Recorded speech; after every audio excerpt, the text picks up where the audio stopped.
Hey guys, what's going on? It's Victor here, back at you again with another video.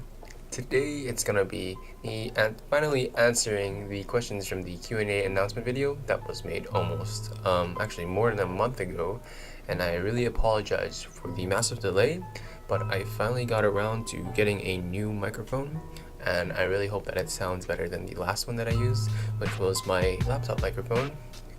Anyways, let's get right into it.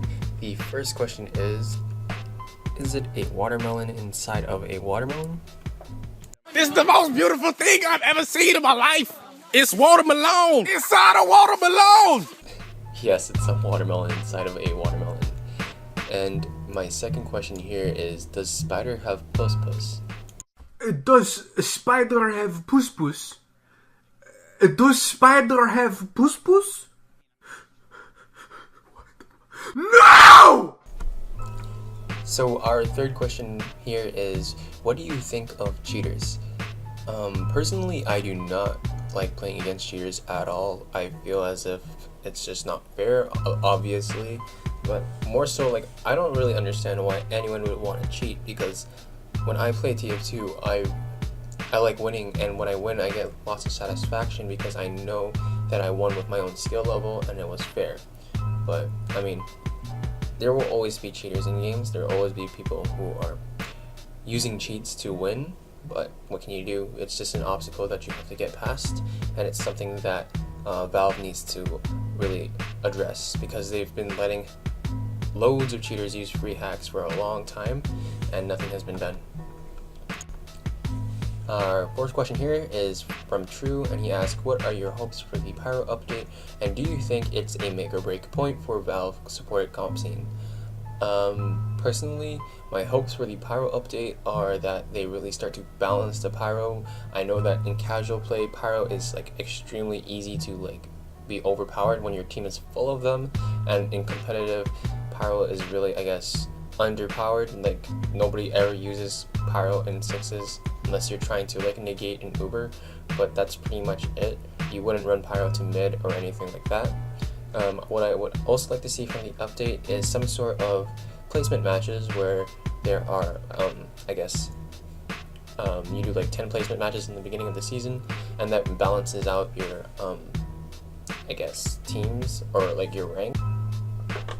Our next question in is from Sticky Claw, and he asks, why do you play Soldier and what makes you like him? I play Soldier probably because of his versatility.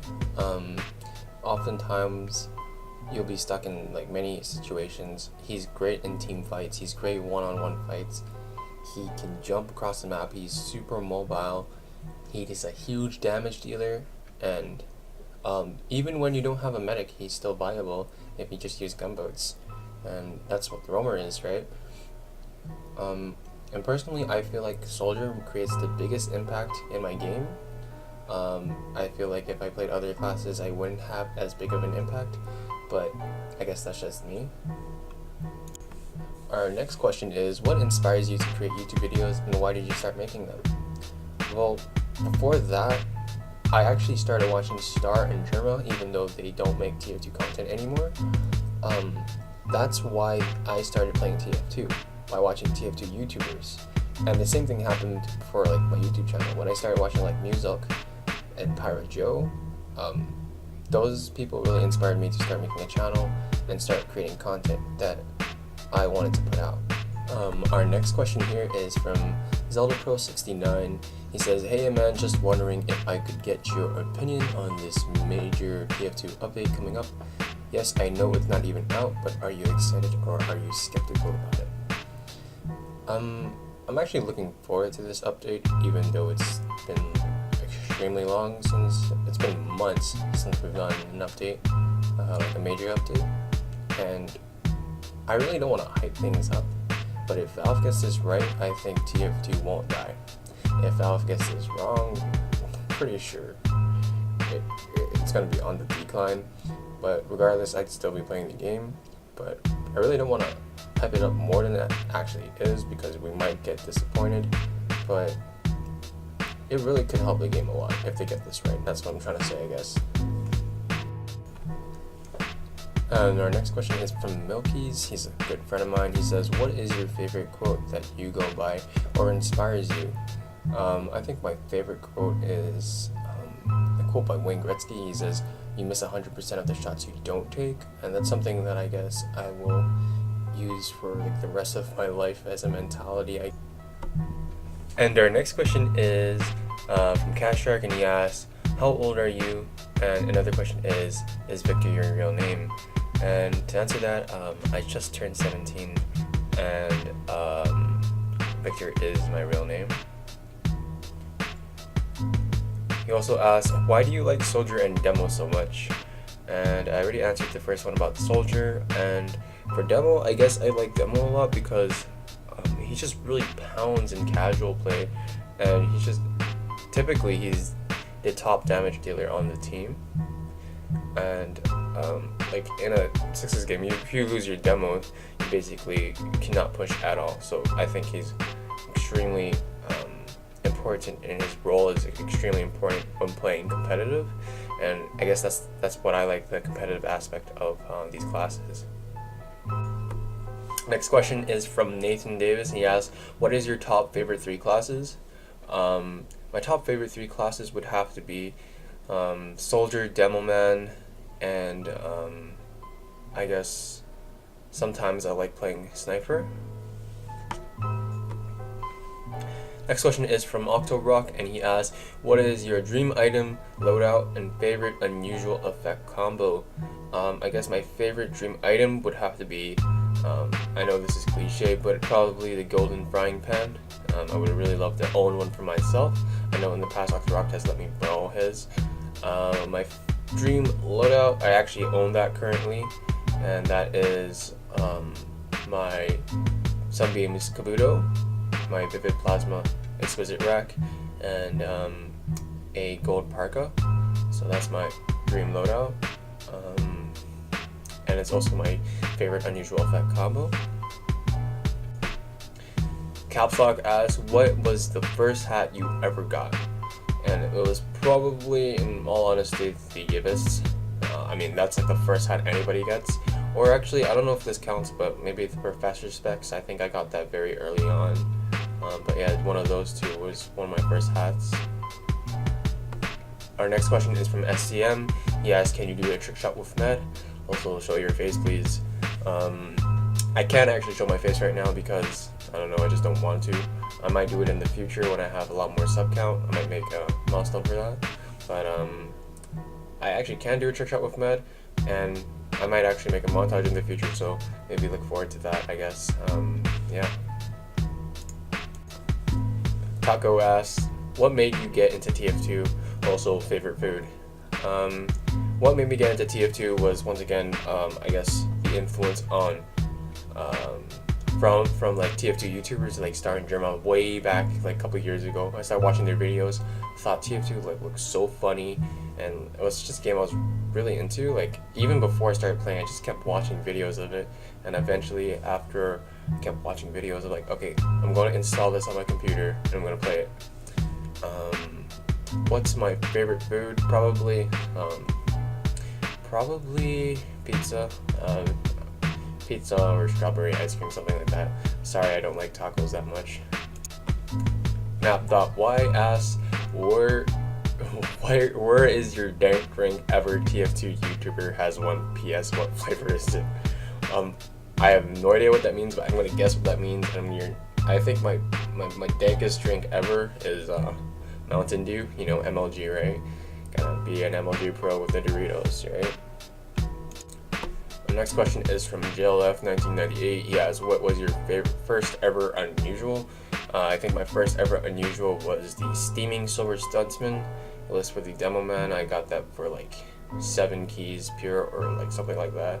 I did a really good trade up back then, but I've since moved on from the Silver Stuntsman.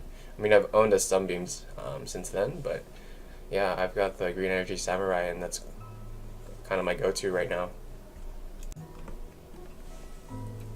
Sam Salty asks, how did you get your items? Did you trade or unbox them, or did you buy them? Random question, I know, but I'm just curious. Actually, what happened was a couple years ago, I started trading from like scrap to unusual. eventually got my first unusual, and then from there I just kept training up. And once I got to like my highest amount my inventory was worth was like 700 keys, and I just basically overpaid for whatever items I wanted, and I got the stuff I have in my inventory now. I never actually bought any of them, and I never actually unboxed any of them, so that's how it is. The next question is from Ash. He's a good friend of mine. He asked, what are you looking forward to planning in the future, and are you looking to spread into other games? I think what I'm looking forward to is summer vacation. I've had enough of school recently, and probably the Pyro update. I'm looking forward to it, but not too optimistic about it. And spreading into other games, I might get into Overwatch, not really sure. Kind of kills my frames, and I don't know how people receive the content, but I'll still be playing TF2 a lot more in the future, and I might be streaming more. C_King asks, how do you feel about the way TF2 is heading? I feel like Valve is definitely looking at the right direction in terms of bridging the gap between casual and competitive, but the way that they are doing it is just not right. Updates have been getting like smaller and less frequent, and that has really had an impact on the game's popularity. I still feel like I have fun with the game, but I feel like maybe in a year's time, if nothing really happens or nothing really changes, then I feel like TF2 is going to be on the decline.